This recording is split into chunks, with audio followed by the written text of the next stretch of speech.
surrounding his death have left the nation divided.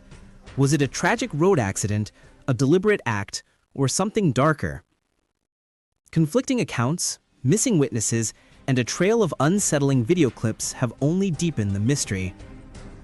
Today, we piece together the final 4 hours preceding his death.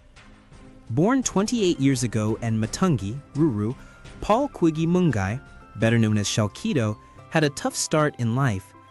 According to his own recollections, he was abandoned near a toilet by his biological mother shortly after birth and was later raised by his paternal grandmother. Aliniacha nikiwa 2 months old.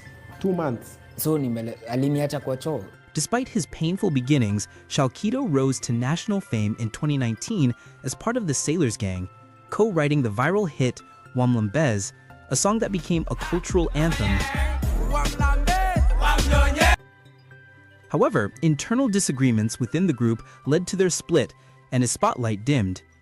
He resurfaced online 5 years later, in late August 2025, appealing for financial help. His story moved many Kenyans. The Sisi Kwa Sisi movement, led by comedian Eric Omandi, gifted him a motorcycle to help him provide for his family.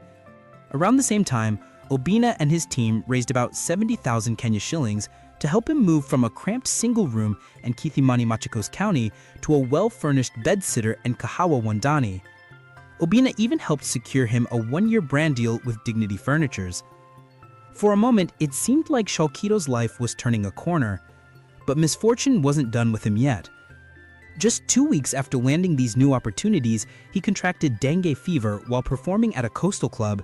Though he recovered a few days later, his health scare was an early sign that his newfound stability was fragile. On Saturday, October 4th, 2025, Obina was hosting a gig at a Thika club when he unexpectedly met Shalkido, who was attending as a guest. Out of goodwill, Obina arranged for him to perform one of his songs. By around 3 a.m., Obina and his team were preparing to leave for Nairobi. He called Shalkido, who had already left the vicinity and was already at the Thika bypass heading home. He offered to wait for them. They linked up minutes after and joined the Thika superhighway, Shalkido leading on his motorcycle with Obina following behind in his Range Rover. At around 4 a.m., the group stopped in Ruru, where Obina offered to refill Shalkido's steel tank. They then continued the journey, parting ways at Kahawa Wandani at around 4:20 a.m., Shalkido branching left heading home, while Obina and his crew proceeded toward Nairobi. This is where everything went south. Barely 15 minutes later, tragedy struck. It's alleged that Shalkido was driving along the superhighway heading towards Thika. A speeding car hit from behind between Githurai and the car wash area. How he ended up back on that stretch of road remains unclear. Ultracare ambulance personnel found him critically injured and rushed him to the ICU at Kenya University Referral Hospital, where he was diagnosed with a fractured femur and severe internal bleeding in the brain. Despite doctors' efforts, he was declared brain dead and officially pronounced dead at around 6:30 p.m. on October 6.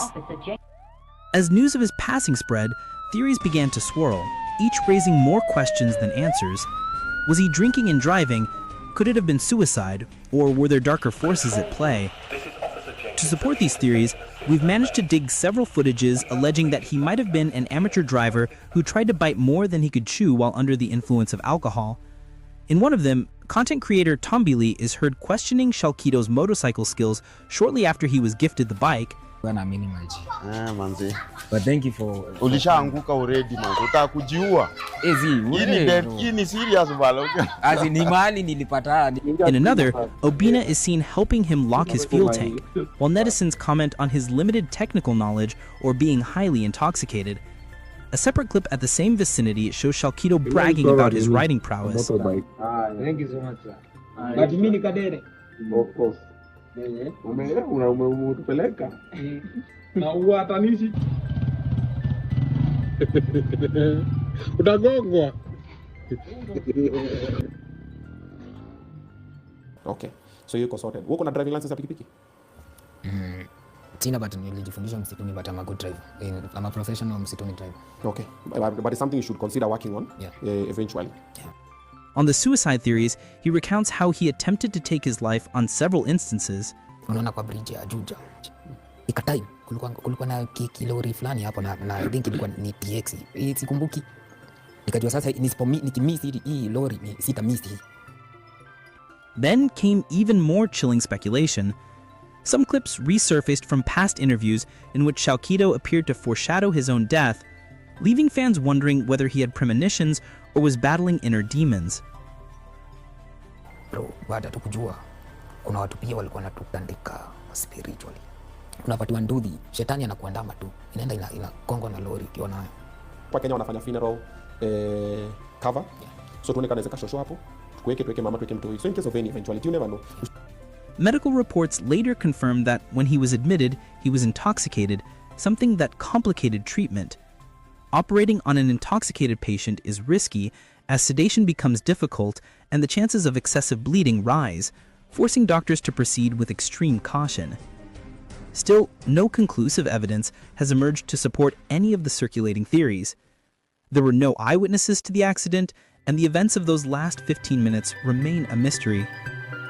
For now, the truth lies buried with him.